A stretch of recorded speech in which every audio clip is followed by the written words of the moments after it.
معزز و مکرم حاضرین محفل، السلام علیکم ورحمۃ اللہ تعالی وبرکاتہ۔ وعلیکم السلام ورحمۃ اللہ تعالی وبرکاتہ۔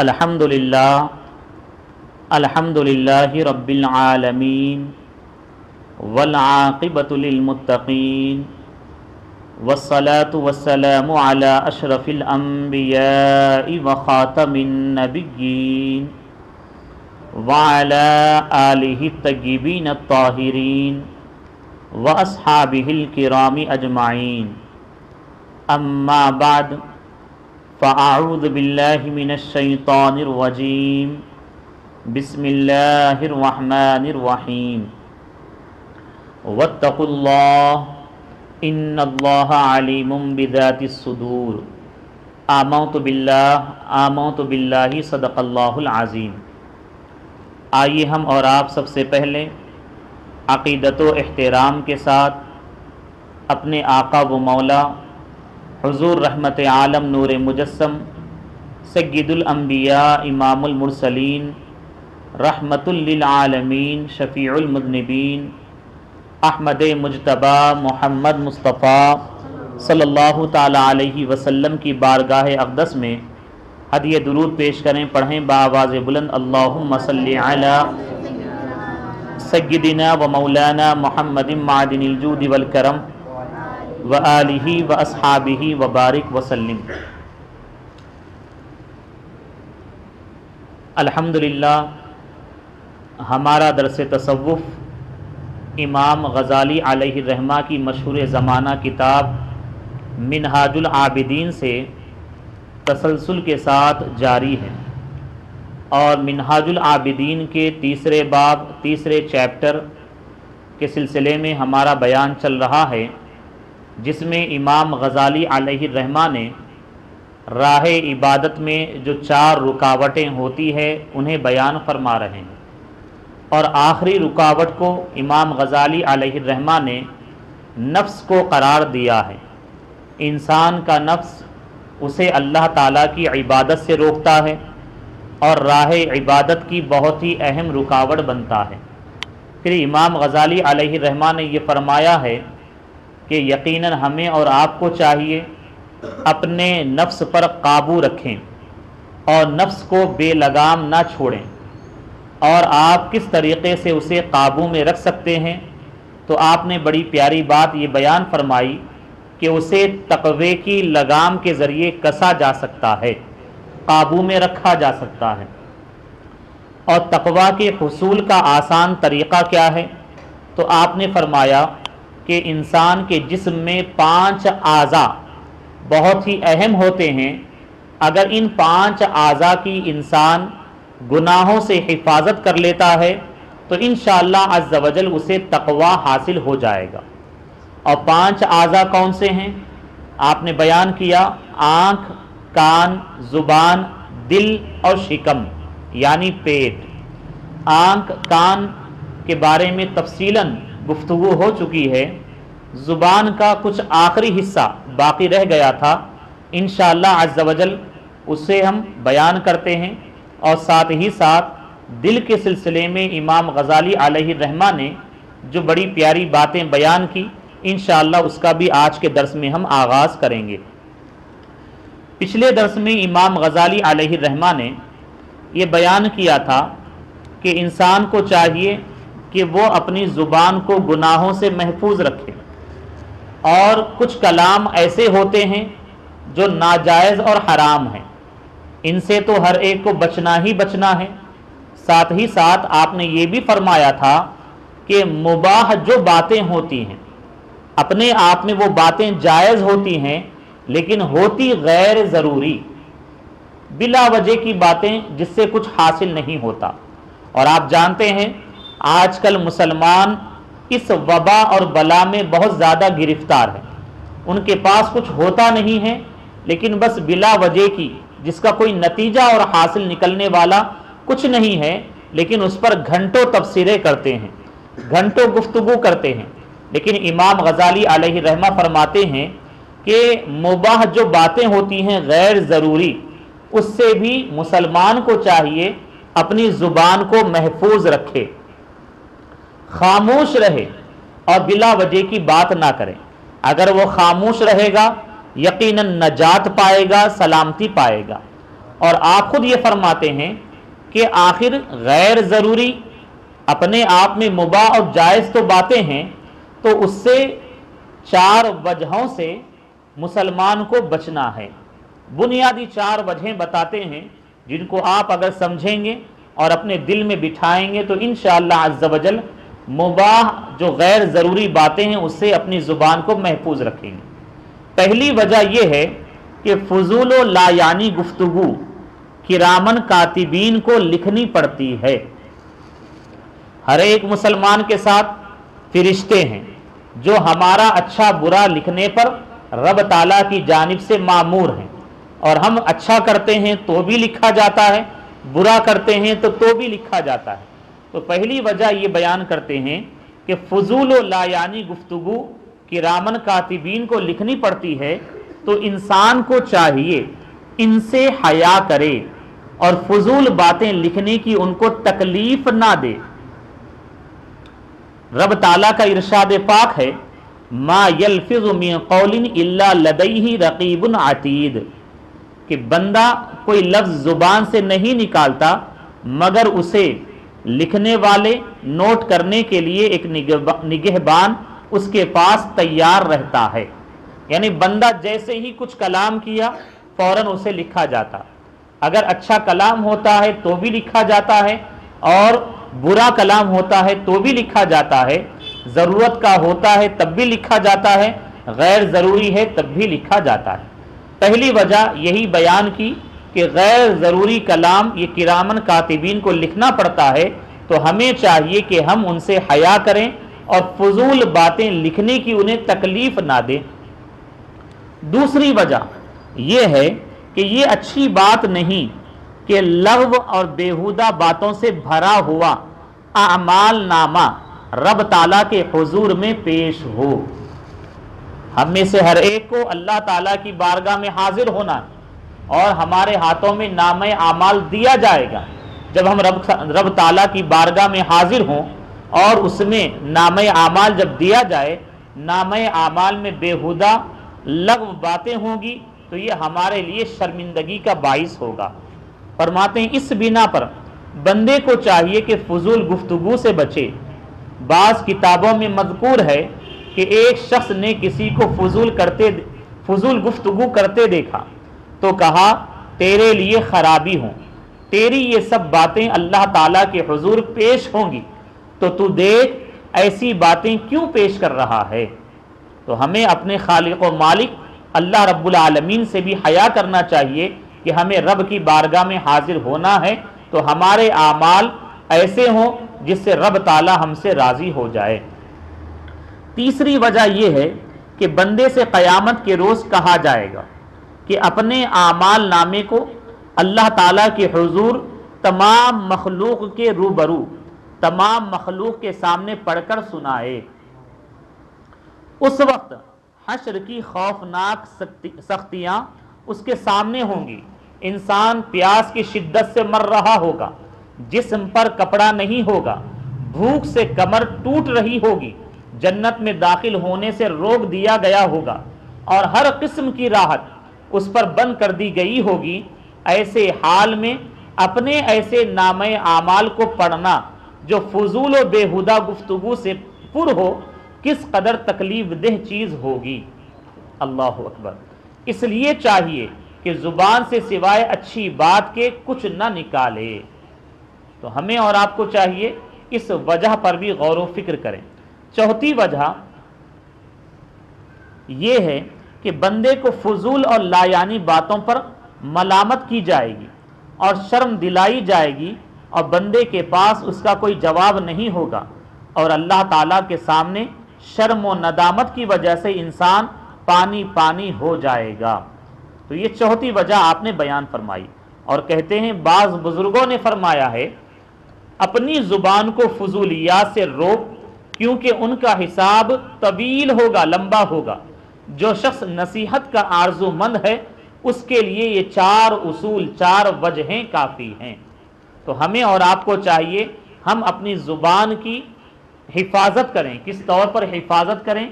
جو حرام اور ناجائز بات ہے، گفتگو ہے، وہ تو ہرگز نہ کریں، اور کوشش یہ بھی کریں غیر ضروری گفتگو سے بھی اپنی زبان کو محفوظ رکھیں۔ اب دیکھیے امام غزالی علیہ رحمہ یہیں پر جو تیسرا عضو ہے زبان، اس کے بارے میں اپنے کلام کو ختم کرتے ہیں۔ اب چوتھی فصل کے طور پر دل کے بارے میں بیان فرماتے ہیں۔ کہتے ہیں پھر تم پر دل کی حفاظت، اس کی اصلاح اور اسے درست رکھنے کی کوشش کرنا بھی ضروری ہے، کیونکہ دل کا معاملہ باقی اعضاء سے زیادہ خطرناک ہے، باقی اعضاء سے زیادہ خطرناک ہے، اور اس کا اثر باقی اعضاء سے زیادہ ہے، اس کی درستی زیادہ دقت طلب اور اس کی اصلاح زیادہ مشکل ہے۔ دیگر اعضاء کے بنسبت قلب، دل کو جو ہے اپنے کنٹرول میں رکھنا اور اسے گناہوں سے محفوظ رکھنا، اس کی اصلاح کرنا بنسبت دیگر اعضاء کے مشکل معاملہ ہے، یہ بتا رہے ہیں۔ فرماتے ہیں اس کا حال زیادہ محنت طلب ہے، اور آپ کہتے ہیں میں اصلاح قلب کے متعلق 5 جامع اصول بیان کرتا ہوں۔ اس سلسلے میں بھی 5 اصول آپ بیان کریں گے۔ پہلا اصول، اللہ تبارک و تعالی فرماتا ہے یعلم خائنۃ الاعین وما تخفی الصدور، کہ اللہ تعالی جانتا ہے چوری چھپے کی نگاہ اور جو کچھ سینوں میں چھپا ہے، یعنی انسان کے دل میں جو ہے رب تعالی جاننے والا ہے، یعنی دل میں چھپی ہوئے جو خیالات ہیں یہ بھی رب تعالی سے پوشیدہ نہیں ہے، رب تعالی کو اس کا بھی علم ہے۔ دوسرے مقام پر رب تعالی فرماتا ہے واللہ یعلم ما فی قلوبکم، اور اللہ جانتا ہے جو تم سب کے دلوں میں ہے۔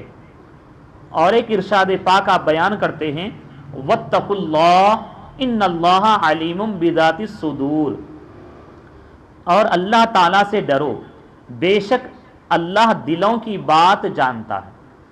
یہ تینوں آیات بیان فرمائی امام غزالی علیہ الرحمہ نے۔ اس کے بعد آپ کہتے ہیں دیکھو اللہ تعالیٰ نے قرآن مجید میں کتنی دفعہ اس بات کو دہرایا اور تکرار کی ہے، اللہ تعالیٰ کا سینے کے اسرار سے آگاہ ہونا ہی ڈرنے اور خوف کرنے کے لیے کافی ہے۔ ہم اپنے دل کو گناہوں سے محفوظ رکھیں۔ آخر کیوں؟ اس کی وجہ کیا ہے؟ تو آپ نے پہلا اصول یہی بیان کیا، پہلی وجہ یہی بیان فرمائی، چونکہ آپ دل میں جو خیالات خطرات لاتے ہیں اللہ تعالیٰ سے وہ پوشیدہ نہیں ہے، بلکہ رب تعالیٰ اسے جانتا ہے۔ اور جب اللہ رب العالمین ہمارے دل کے حالات اور خیالات کا جاننے والا ہے تو ایک سچے پکے مومن بندے کا کام یہ ہے کہ اپنے دل میں بھی برے خیالات نہ لائے۔ کہتے ہیں کیونکہ علام الغیوب کے ساتھ، اللہ علام الغیوب کے ساتھ معاملہ بندے کا بہت نازک ہے، اس لیے تمہیں خیال ہونا چاہیے کہ تمہارے دلوں میں کس طرح کے راز ہیں جن سے اللہ تعالیٰ باخبر ہے۔ اگر معاذ اللہ تمہارے خیالات و ارادے گندے ہوں تو تمہیں شرم و حیا کرنا چاہیے۔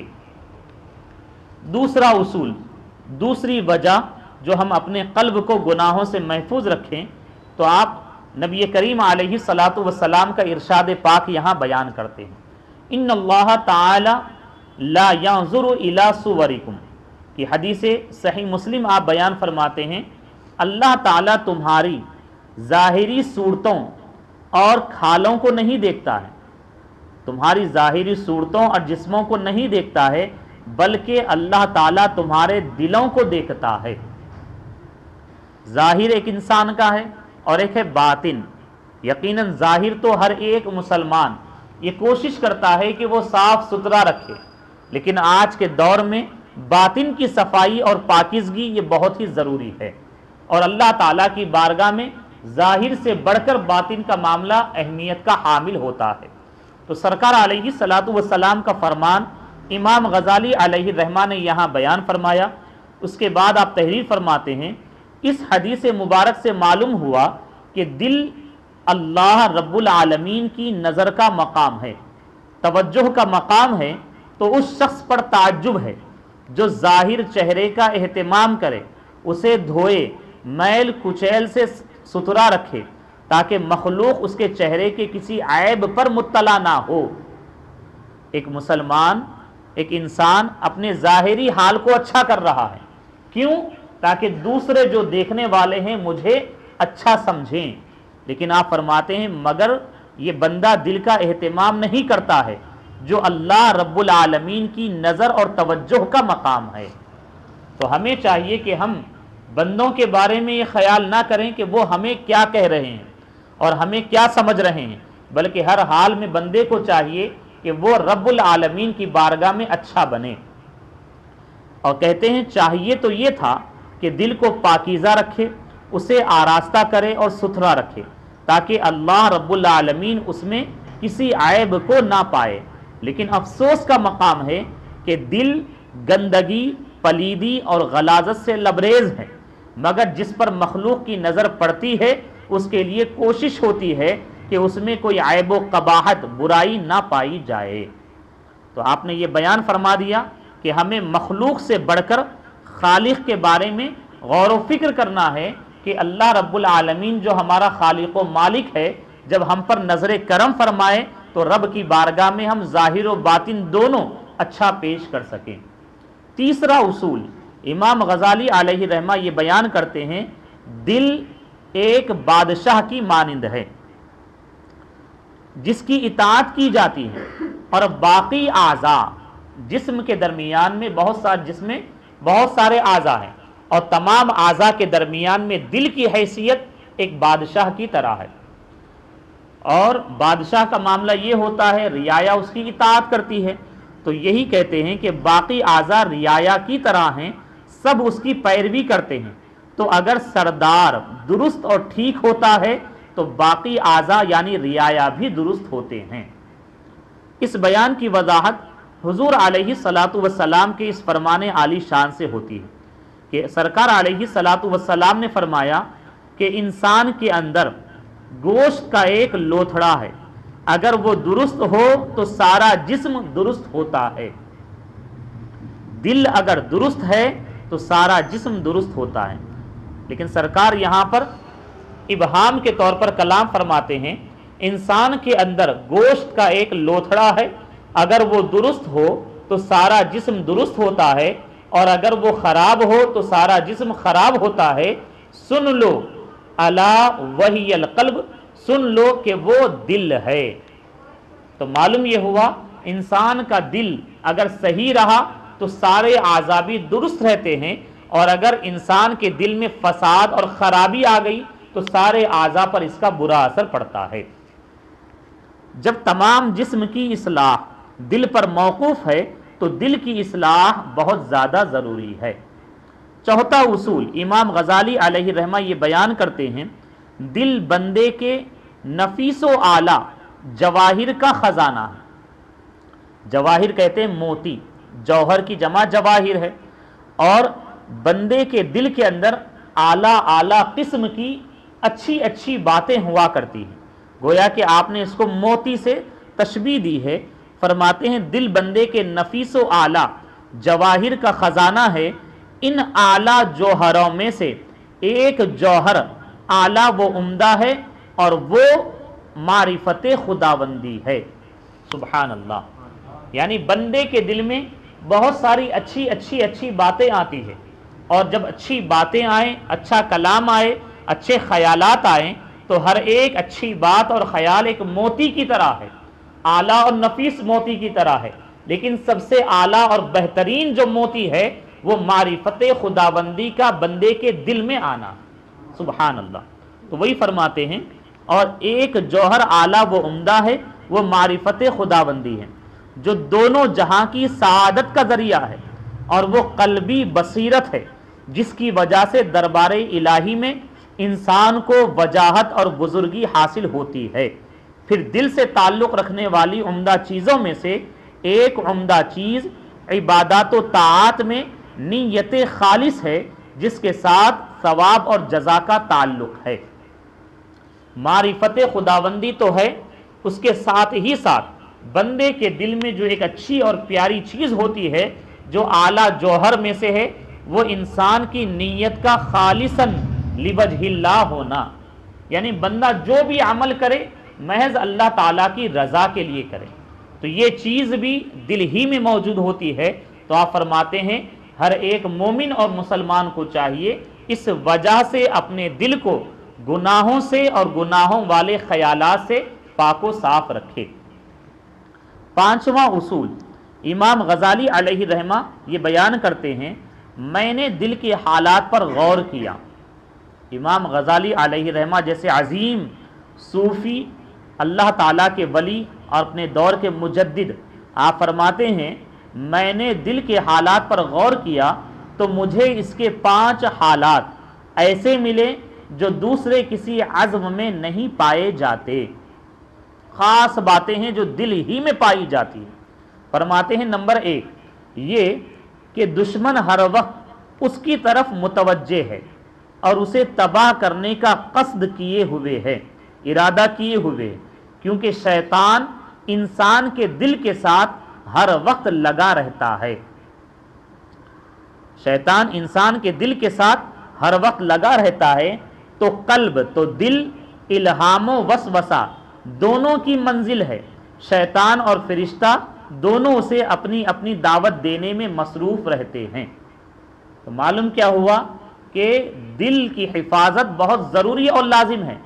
کیوں؟ اس لیے کہ دشمن ہر وقت اس کی طرف متوجہ ہے، اور آپ جانتے ہیں آپ کا دشمن اگر آپ کی جانب متوجہ ہے اور کسی نہ کسی طریقے سے آپ کو تکلیف پہنچانا چاہتا ہے تو پھر آپ کی ذمہ داری ہے آپ الرٹ رہیں، آپ اور دشمن کے ہر وار سے بچنے کی کوشش کریں۔ اور آپ کا دشمن جو دل پر وار کرتا ہے وہ شیطان ہے، اور شیطان کیا کرتا؟ آپ کو برے وسوسے ڈال کر اللہ تعالیٰ کی اطاعت سے دور کرتا ہے، راہ عبادت سے دور کرتا ہے۔ لیکن ساتھ ہی ساتھ ایک فرشتہ بھی ہوتا ہے جو آپ کو نیکی کی دعوت دیتا ہے، اور دونوں کی منزل، دونوں کا گھر یہ دل ہی ہوا کرتا ہے۔ تو ہمیں اور آپ کو چاہیے شیطان کے وسوسوں سے پاک و صاف رکھیں ہم۔ نمبر 2 اس کی دوسری حالت یہ ہے کہ قلب کی مصروفیت بہت زیادہ ہے، دل کی مصروفیت بہت زیادہ ہے، کیونکہ عقل اور شہوت دونوں اپنے اپنے لشکر اس میں دوڑاتے رہتے ہیں۔ اور بھی اعضاء ہیں، ان کے اپنے کچھ کام ہوتے ہیں، لیکن آپ غور کریں، آپ بنسبت دیگر اعضاء کے کچھ اعضاء آرام اور راحت تو پاتے ہیں، لیکن دل کا معاملہ یہ ہے کہ یہ بہت زیادہ مصروف رہتا ہے۔ آپ بیٹھ گئے تو آپ کا پاؤں راحت و سکون میں ہے، ٹھیک ہے، آپ سو رہے ہیں، آپ کا ہاتھ جو ہے سکون و اطمینان میں ہے، آپ خاموش ہے، آپ کے زبان کو فرصت مل گئی ہے، لیکن آپ لیٹے ہوئے بھی ہیں لیکن دل میں اچھے خیالات آ رہے ہیں تو دل مصروف ہے، برے خیالات آ رہے ہیں دل مصروف ہے۔ تو بتایا یہ جا رہا ہے کہ دل کی مصروفیت دیگر اعضاء کے بنسبت زیادہ ہوتی ہے، اور خصوصی طور پر کیوں؟ اس لیے کہ عقل اور شہوت یعنی انسان کی نفسانی خواہشات دونوں اپنے اپنے لشکر دل میں دوڑاتے رہتے ہیں، گویا یہ عقل و شہوت دونوں کے لشکروں کا میدان کارزار ہے، میدان جنگ ہے گویا کہ۔ اس طرح دل دونوں کی جنگ اور دونوں کے مقابلے کا مقام بنا رہتا ہے، تو جو مقام دونوں دشمنوں کے درمیان حد کی حیثیت رکھتا ہو اس کی نگہداشت بہت زیادہ ضروری ہے۔ مطلب کیا ہے؟ ہمیں دل کے اندر معاملہ یہ ہے کہ عقل اور شہوت دونوں بھی اس سلسلے میں کوشش کرتے ہیں کہ آپ کو غلط راہ پر لے جائیں، کبھی شہوت غالب آتی ہے، کبھی عقل غالب آتی ہے، تو اس طریقے سے آپ راہ عبادت سے دور ہوتے ہوئے نظر آتے۔ تو آپ دونوں کو کنٹرول میں رکھتے ہوئے اللہ تعالیٰ کی اطاعت و عبادت ہی میں مصروف رہیں گے تو آپ نے اپنے دل پر قابو پا لیا۔ تیسرا اصول امام غزالی علیہ رحمہ یہ بیان کرتے ہیں، تیسری حالت، کہ اس کی تیسری حالت یہ ہے کہ اس کے عوارض و لواحقات بہت زیادہ ہیں، یعنی طرح طرح کے معاملات اس پر جاری ہوتے رہتے ہیں دل پر، اس لیے کہ وسوسے اور خیالات تیروں کی مانند ہے جو ہمیشہ اس پر برستے رہتے ہیں. یعنی ایک خیال گیا، دوسرا خیال آیا، تیسرا خیال آیا، چوتھا خیال آیا، یعنی ہمیشہ دل کسی نہ کسی خیال میں بندھا ہوا رہتا ہے.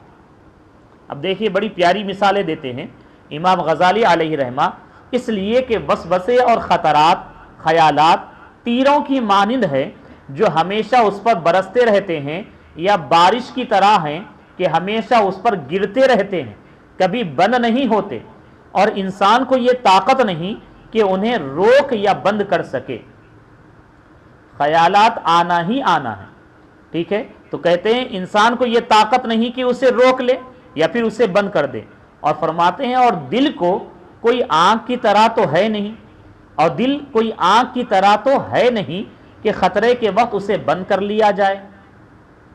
آپ کوئی کچرا دھول آ رہی ہے تو آنکھ بند کر لیتے ہیں، تو آپ نے اپنی آنکھ کو محفوظ کر لیا. تو کہتے ہیں دل یہ آنکھ کی طرح نہیں ہے کہ آپ نے محسوس کیا کہ کوئی خیال آ رہا ہے، آپ نے پردہ ڈال دیا تاکہ اس خیال سے بچ جائیں، ایسا تو ہو نہیں سکتا. اور کہتے ہیں اور بوقت امن کھول لیا جائے، یعنی آپ یہ دیکھ رہے ہیں اچھا خیال آ رہا ہے، پردہ ہٹا دیا، کھول لیا. نیز یہ قلب کسی تنہا مقام میں بھی نہیں، اور نہ یہ کہیں رات کی تاریکی میں مخفی ہے، پوشیدہ ہے کہ دشمن اسے نہ پا سکے. ایسا بھی نہیں ہے کہ دل ایسی جگہ ہے کہ جہاں تک دشمن نہ پہنچ پائے، اور دشمن آپ کا کون ہے؟ شیطان. اور شیطان کیا ہے؟ یہ دل کے پاس لگا ہی رہتا ہے.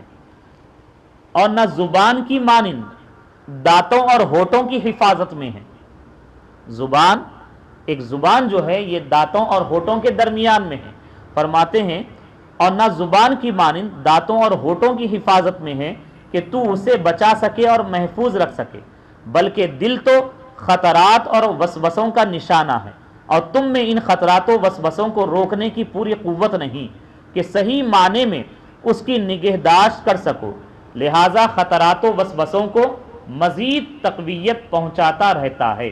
اس بنا پر دل سے تعلق رکھنے والے خطرات کا مقابلہ سخت کوشش اور محنت چاہتا ہے، اور ان خطرات کا دفاع عظیم جد و جہد کا متقاضی ہے. لہذا اسی وجہ سے ہم دل کو جو ہے پورے طور پر اپنے قابو میں رکھیں.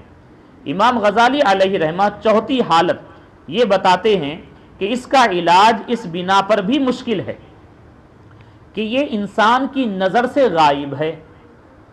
آپ کو دل بظاہر نظر نہیں آتا، آپ ہاتھ دیکھ رہے ہیں، پاؤں دیکھ رہے ہیں، کان دیکھ رہے ہیں، لیکن دل نظر نہیں آتا. کہتے ہیں اس کا علاج اس بنا پر بھی مشکل ہے کہ یہ انسان کی نظر سے غائب ہے، اس بنا پر بہت بعید ہے کہ تم اس کی آفات اور اس کے لیے ضرر رساں اشیاء کو بھانپ سکو. نقصان دہ چیزیں جو دل کے قریب آ رہی ہیں اس کو آپ بھانپ سکو اور ان پر اطلاع پا سکو. اس لیے اصلاح قلب کے لیے طویل مجاہدوں، کوششوں اور ریاضتوں کی ضرورت ہے.